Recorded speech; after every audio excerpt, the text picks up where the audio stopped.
There are times we just don't want to be around kids, or we don't want to take care of other people's children. There are people out there that just do not respect our boundaries when it comes to kids. So what do we do when people disrespect that? Hey there, child-free friends, I'm Hannah, and this channel is all about living the child-free lifestyle. I created this supportive community so you would not feel alone in your choice to live life without kids. My insistent cousin, who lives 2 blocks away, asked us repeatedly to mind her kids for 3 days while she went on a planned weekend away with her husband. Despite saying no, sure enough, they dropped them off on Friday morning. Perhaps the insistent cousin doesn't understand what the word no means. Time for a dictionary. No, spelled N-O, is the opposite of yes. It can also mean none or not any. I don't know how many times they asked us and we said no, and it involved emails from my cousin about how easy they were to look after, and they'd pack a weekend of food for them. We wouldn't have to wash their clothes as they had enough. We just shower and feed and keep them entertained. Still no. One thing about us child-free people, it's a whole different vibe when you're child-free and you don't have kids in your house to having kids in your house for 3 whole days. We're not used to that. It's very different for us. It really totally changes the way that you live life. Parents are so used to taking care of their kids that I think they forget how different it is for someone that doesn't have kids around and doesn't live with children. Keeping kids showered, that's probably pretty easy. Fed, what if they don't want the food that their parents made for them? Because that happens all the time. And this is the big one. Keep them entertained. How do you keep kids entertained? It's not that easy. If they're really young, they have the attention span of like a goldfish. They're gonna do something for like 2 minutes and then be bored and want to do something else. And when you don't have toys in your house, and when you're not equipped to entertain children with child-appropriate items or activities, that's actually a lot of work. Good for them for saying no. On Friday, about 9 a.m., we woke up to a phone message from my cousin telling us, sorry, they couldn't stay, but they dropped the kids off at the driveway and they'll be back on Sunday night to pick them up? These parents dropped the kids off, didn't even make sure that the door was being answered, just left their kids there and took off?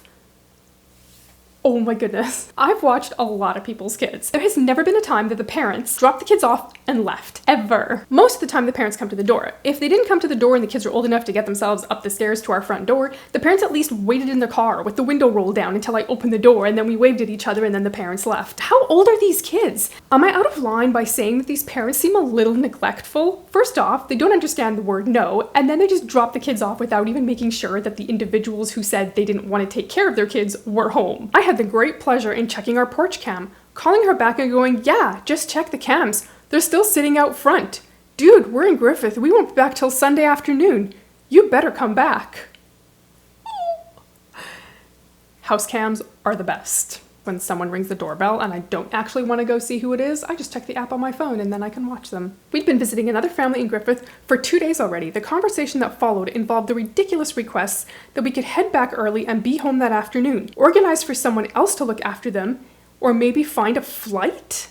It almost sounds like these parents don't even want their own children. It's not someone else's responsibility to find caretakers for your children if you've left town, especially because these people already said they didn't want to take care of the kids and now they're being burdened with that. Find someone else to take care of them if you can't. It's so weird. People are bizarre. At this point, I also feel kind of bad for these kids. How long have they been hanging out on the deck? Poor kids have been out there for more than an hour and a half by the time their bloody neglectful parents got back to them. Luckily, it wasn't a 40 Celsius day like the week before. I might not want kids, but you just don't do that. I totally agree. It's kind of rude, and the kids would feel like they were being neglected or that nobody wanted them. I'm really curious to know the ages of these kids, to be honest. Kudos to this lady for standing up to her cousin and just being like, no. High five.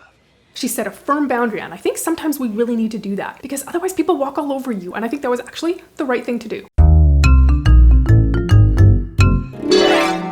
A couple of interesting follow-up comments are as follows. Call the cops on them. They abandoned their kids at an empty house knowing that you wouldn't take them. It's true. That's child abandonment. She's lucky you didn't call the police over this. Maybe you should have. Show the cam footage to CPS. That's a straight up police call and block number. Let the police break the news with handcuffs and a nice weekend in jail. Also hire a lawyer. Don't ever keep your cousin's kids. It's a legal issue waiting to happen. That is not cool at all. Super disrespectful and putting the kids in harm's way. Maybe it's time to take it up a notch and make everyone uncomfortable. No child should ever be put in a situation. They need CPS involvement. They obviously don't know how terrible a thing this was to do. If you don't turn around right now and go pick up your kids, I'm calling the police. She actually expected you to cancel your plans and take care of her kids. I would tell her she dare not try it again or you will call the police on her. Talk about entitlement and disrespect. You have every right to your own plans. I can't get over how little respect your cousin has for your boundaries. You said no repeatedly and she still did that anyway. That is some serious selfishness and entitlement. These kids could potentially have been in danger,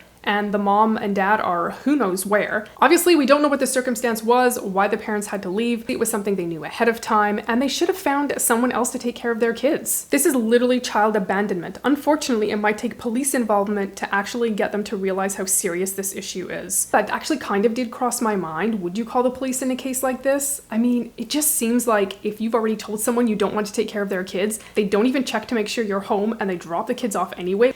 It makes you wonder. Lots of comments here about everyone being like, oh my goodness, call CPS, call the police. Hard steps to take for some people for sure, but that might be what needs to happen. It's so unfortunate that this kind of stuff even happens. With all the crazy stuff that goes on in the world, it is so surprising to me that a parent would just drop kids off on their own. I feel like when I'm watching other people's kids, I am overly vigilant to make sure that those kids are not out of my eye for like 2 seconds because I have watched way too many Dateline and child going missing stories. I never, ever want anything horrible like that to happen on my watch. I've taken my nephew to the park and I remember one time he was in the slide, you know, the ones that are covered, and I had looked away for a couple seconds and then I looked back on the playground and I couldn't find him and I was freaking out. And then I saw him like come out of the bottom of the slide and I was like, oh my goodness, but I can't even tell you how my heart stopped. I can't even imagine just dropping kids off and no adults are looking out for them and you're just like, oh, they'll be fine and driving away. It blows my mind. In this video, I talk about reasons why I personally didn't want to have kids. Go ahead and check it out.